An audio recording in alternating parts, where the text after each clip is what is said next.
Remix your mind. QBrein. Hello and welcome to episode number 4 of QBrein. It is the 29th day of May, 2015. I want to thank you all for watching the previous 3 videos, and I want to thank you again for tuning in here. We're going to be going over one of the advanced concepts here in a second, but first I want to give you a couple of tips about the rapid math that would be helpful. If you don't have a number pad on your laptop or computer, off to the right, the number pad, well then of course you have to use the numbers above the QWERTY keyboard letters. So one thing you can do is keep your left finger above the number 1, and with the other finger push some of the other numbers that you're going to need to type in for the rapid math answers. The reason I say this is because it is a lot more cumbersome and a lot less quick to use the 1 through 0 buttons up at the top of the QWERTY keyboard than the number pad. So that's one trick that I use because I don't have a number pad. The breathing is crucial during rapid math. While you're doing your rapid math and while you're answering all those rapid math problems, it's crucial that you remember to breathe during this process. Again, it goes back to the cooling system that your respiratory functions as. So that's just a real quick tip about rapid math. Now let's get into the first advanced concept that I want to talk to you about, and it is called link jumping. Link jumping. So, link jumping. What is link jumping? Well, if you go to Wikipedia and look up anything, there are a number of words that are highlighted because they're a link. And this is really cool because you can already scan the page of all this text and get the basics right out of the box, the basic ideas of what you're studying. It doesn't matter the subject. Most of the basic and really important ideas and people that have to do with the subject are going to be highlighted because they have their own pages on Wikipedia. Wikipedia does this really cool thing too, where they give you a list of the most visited pages based on this particular subject. So, for instance, here with French literature, you'll see that the most visited links are Molière and a few others, including Balzac, and just a number of other ones. You can see right away what some of the most important concepts are for any subject that you're working on. And this is really cool. I'll go back to this particular concept in a second. But link jumping. So, I went to sports. I wanted to learn a little bit about sports. So, right away you see some of the links.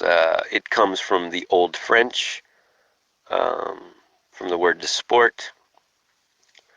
You can see right away some of the more important events on the sporting calendar. FIFA, yeah, FIFA's been in the news lately, huh? Oops. There's also Super Bowl. It talks about ancient Greece, and there's. Speaking of that, I want to go ahead and caution you, while using Wikipedia, some of the information, of course, is not going to be accurate. It's also going to be missing some information. For instance, Old French, de sport.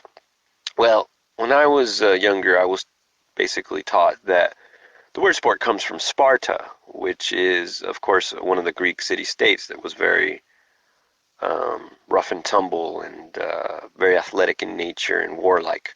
So therefore, all such activities were named after the Spartans. That's not in this Wikipedia page anywhere. So, yeah, accuracy can be a problem sometimes with Wikipedia, but for the most part, I mean, I think we can all agree that there's a lot of good information on Wikipedia.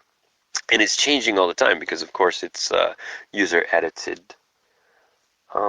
So sport, yeah, you learn right away, right off the bat, you learn quite a bit about sports just by scanning the page to see what are some of the highlighted words or links.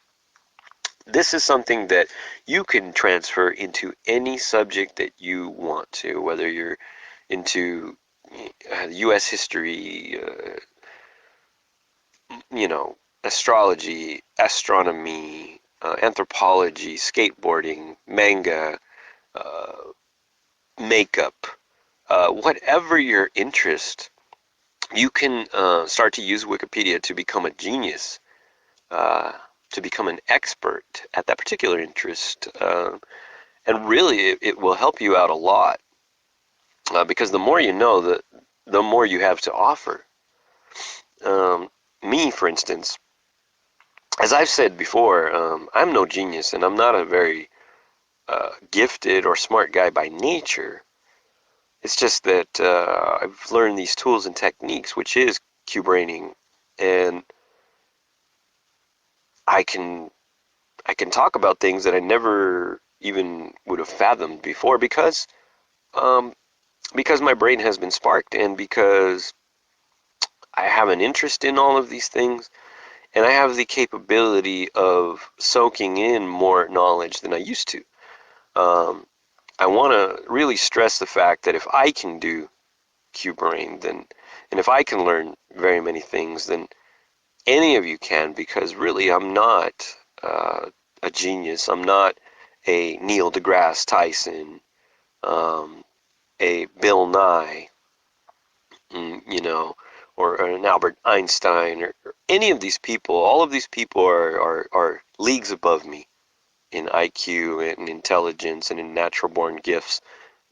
But still, I believe I can have a conversation with any one of them, whether it's Albert Einstein talking about the theory of relativity and gravity, or whether it's Neil deGrasse Tyson talking about the possibility of life on other planets, or whether I'm talking about skateboarding with Tony Hawk. I can have these conversations, whereas before I was not able to because of QBrain. So again, I want to encourage you to do this link jumping technique. It's really cool. You will really enjoy it. Trust me, if you're into comic books, just look up comic books.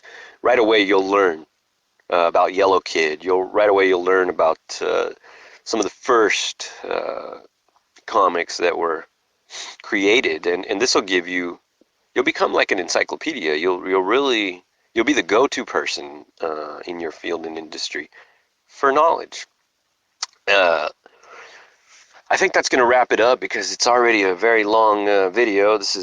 We're going on 9 minutes now, and yeah, that's too long. So we'll talk to you again Monday. I want you guys to enjoy your weekend.